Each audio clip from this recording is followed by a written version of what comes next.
Government boys primary school Mathelo Momil की माड़ी में बालक अदबी फोरम सिंध की 27वीं सालगिरह की तकरीब बालक अदबी फोरम सिंध के मरकजी सदर सिंधी बच्चों का अदब के मरूफ शायर और अदीब अब्दुल हई भुट्टो की ज़ेर सदारत में मुनक़्क़िद की गई,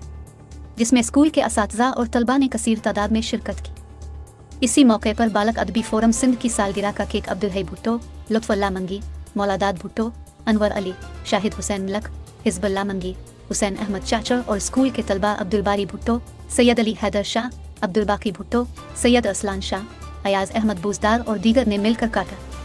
इस मौके पर बालक अदबी फोरम सिंध के मरकजी सदर अब्दुल हई भुट्टो ने तकरीब को खिताब करते हुए कहा कि बालक अदबी फोरम सिंध के बच्चों की अदबी तंजीम है। इसके कायदीन और कारकुनों ने हमेशा तंजीम की बका और काज की जिदोजहद की है, जबकि सिंधी बच्चों के अदब को मजीद मजबूत करने और सिंधी बच्चों के हुकूक के तहफ़्फ़ुज़ के लिए आज के दिन बालक अदबी फोरम सिंध की बुनियाद सिंधी बच्चों के अदब के नामवर अदीबों और शायरों ने मिलकर रखी थी।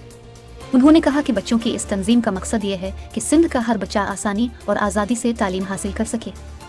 उन्होंने कहा कि हम बालक अदबी फोरम सिंध को मजबूत करने के लिए पूरे सिंध में यूनिट्स खोल रहे हैं ताकि बच्चों में तालीमी शऊर पैदा किया जा सके। सिंध के बच्चे बहुत ज़हीन और होशियार हैं, हम सबको उनकी रहनुमाई करनी चाहिए और उन पर होने वाले जुल्म और नाइंसाफ़ी के खात्मे के लिए हम सबको मिलकर मुहिम चलाना होगी।